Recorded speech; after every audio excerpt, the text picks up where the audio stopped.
धन धन सतगुरु तेरा ही आसरा। सतगुरु जी की प्यारी साध संगत जी, सभी से प्रार्थना है कि आप समय पर आया करें, क्योंकि कुछ जगह पर साध संगत लगातार अभी भी आ रही है। तो सभी से हाथ जोड़ के प्रार्थना है कि आप समय पर आया करें। आपकी वजह से ही फिर पूजा गुरु जी को भी लेट आना पड़ता है। तो सभी सज जाएं और प्रेम पूर्वक सभी अपनी अपनी जगह पर बैठे रहें। किसी ने खड़े नहीं होना, आपस में बातचीत नहीं करनी। जो भी लाइव आप जुड़े हुए हैं पूज्य गुरु जी के यूट्यूब चैनल के माध्यम से भी, सेंट एमएस जी के माध्यम से, तो आप इस चैनल के लिंक को भी आगे के आगे शेयर करते रहें।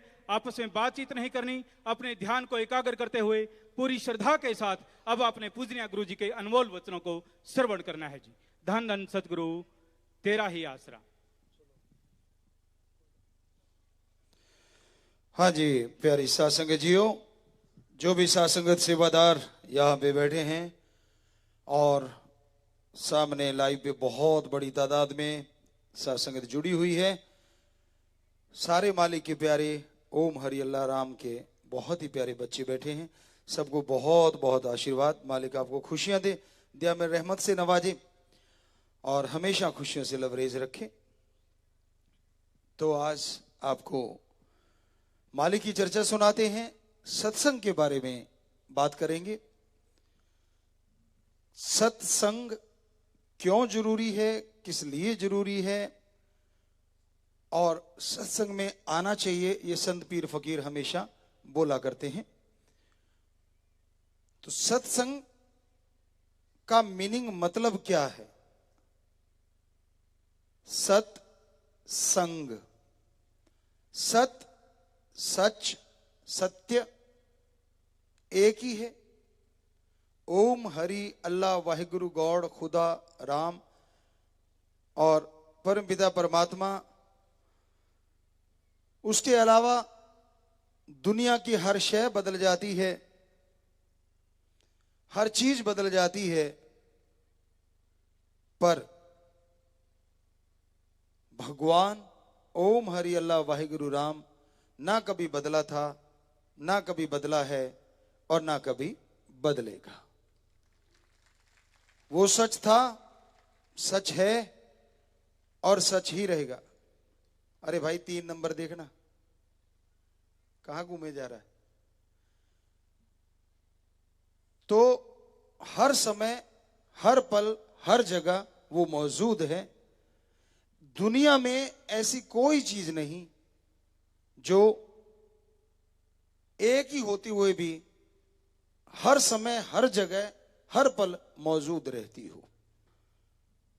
पर ओम हरि अल्लाह राम एक होते हुए भी हमारी इस दुनिया में ही नहीं, एक त्रिलोकी में नहीं, सैकड़ों त्रिलोकियां जो धर्मों में लिखी है वहां भी वो है। निज धाम सचखंड सतलोका नामी सतनामी, सब जगह वो रहता है, कोई जगह उससे खाली नहीं है।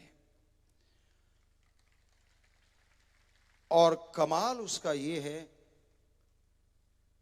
वो जिस भी चीज को देखता है उसी का रूप धारण कर लेता है। कण कण में, जर्रे जर्रे में मौजूद है। पेड़ पौधे ले लीजिए, जीव जंतु ले लीजिए, पशु पक्षी परिंदे ले लीजिए, हर जगह वो है। तो सत्संग में जब इंसान आता है, सुनता है, तो उसकी समझ में आता है कि हां, एक ऐसी सुप्रीम पावर है, एक ऐसी शक्ति है जो हर समय हर जगह मौजूद है। तो सत्संग क्यों जरूरी है? आदमी कहता है मैं क्यों करूं सत्संग, किस लिए करूं सत्संग? क्या आप जानते हैं कि आप कितनी शक्तियों के धनी हैं? शायद आप सोचते हो कि मैं तो सब जानता हूं, मेरे में इतनी अकल है, मैं इतना पढ़ा लिखा हूं, मेरे में इतनी समझ है, मेरी बॉडी स्ट्रेंथ ये है, मेरी माइंड स्ट्रेंथ ये है, इत्यादि इत्यादि इत्यादि। तो आप सोचें कि मेरे को तो सारा पता है। जी नहीं, ये तो 100% में 1-2% ही आपको पता है। यहां तक साइंटिस्टों की बात करें, वो भी कह रहे हैं हम तो इंसानी शरीर को 10 से 15% ही पढ़ पाए हैं। तो हमारे धर्मों में यह बताया गया है कि अगर आप अपनी स्ट्रेंथ, सोचने की शक्ति, शारीरिक शक्ति यानी आत्मिक मानसिक शारीरिक शांति चाहते हैं, शक्तियों को बढ़ाना चाहते हैं, तो आप इसके योग्य हैं, मनुष्य जो अपनी शक्तियों को बढ़ा सकता है। पर कैसे? क्योंकि वो शक्तियां आपके अंदर हैं। और बढ़ाने के लिए एक स्कूल कॉलेज अगर कोई है तो वो सत्संग है। यहां बताया जाता है वो मेथड, वो युक्ति, वो तरीका जिसको अपना के आप अपनी इन शक्तियों को अपने अंदर से हासिल कर सकते हैं। अच्छा खाना बनाना हो तो अच्छा शेफ, रसोईया, महाराज भी कहते हैं राजस्थान साइड में, तो उससे आप टिप्स लेंगे तो और अच्छी रसोई बना लेंगे। आप जितनों के संपर्क में आएंगे उतना ही आप नई नई चीजें सीखते जाएंगे। हर क्षेत्र में ये अनुभव जरूरी है। बहुत सारी चीजें होती हैं जो आप पढ़ लिख के अपने दिमाग के ज्ञान से सीखते हैं, पर एक चीज उम्र होती है जो आपको बहुत कुछ सिखाती है, तजुर्बा होता है जो आपको बहुत कुछ सिखाता है। तो उसी तरह सत्संग में जितनी बार आओगे, जितनी बार सुनोगे, हर बार आप कुछ नया लेके जाओगे। हर बार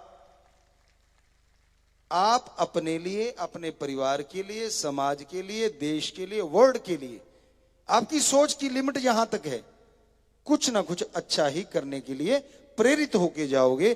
कभी भी सत्संग में घर पाड़ने के लिए या बर्बाद करने के लिए नहीं सिखाया जाता।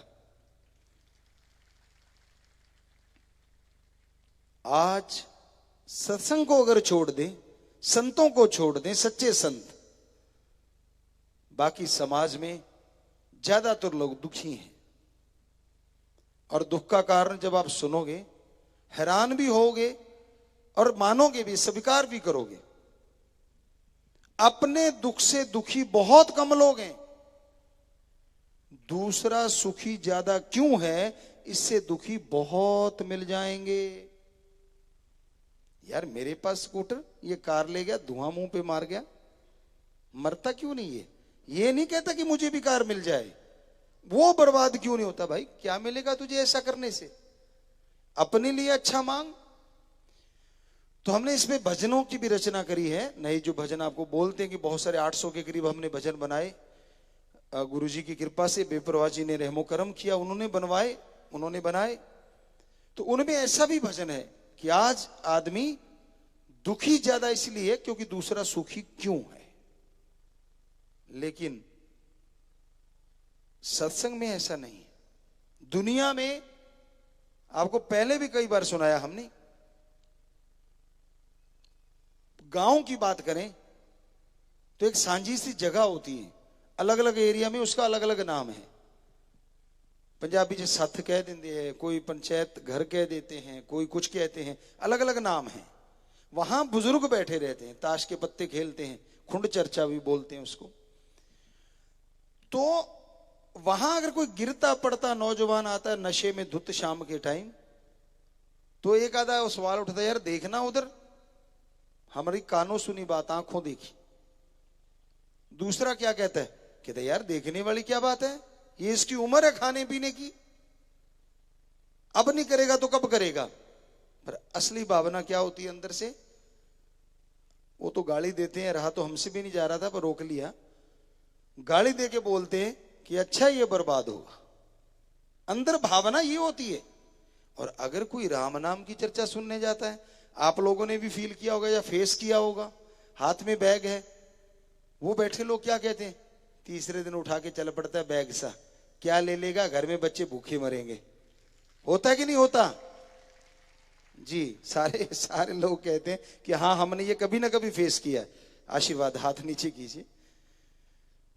तो अब ये बताइए, आप लोग जब सत्संग में आते हैं, राम नाम के भक्त राम नाम गाने के लिए, सुनने के लिए आते हैं, क्या आप बाद में जाके उन लोगों से कुछ मांगते हैं? नहीं ना। तो उनको तकलीफ क्यों हो रही है कि ये तीसरे के दिन क्यों चल पड़ते हैं, इतने लोग क्यों इकट्ठे हो जाते हैं? उनको तकलीफ इसलिए होती है कि ये तो यार आबाद होते जा रहे हैं, दिनों दिन तरक्की करते जा रहे हैं। इनके घरों में तो बरकतों के ढेर लग रहे हैं। तो आपको वहीं पे आ गई बात, दूसरों को सुखी देख के ज्यादा लोग दुखी रहते हैं और फिर कोशिश करते हैं कुछ चिंगारी लगाने की, भाई को भाई से लड़ा दें, बेटे को बाप से लड़ा दें। बड़े मास्टर बैठे हैं जी, उस्ताद बैठे हैं, पता ही नहीं चलने देते, ऐसी ऐसी बातें सुनाते हैं। तो इस पे एक आपको बात सुनाया करते थे, वो बात ख्याल में आ गई। एक संत किसी गांव में आए और उसकी एक सज्जन सेवा करने लग गए। वो सज्जन जो सेवा करते थे, संतों ने उसे पूरा पढ़ लिया।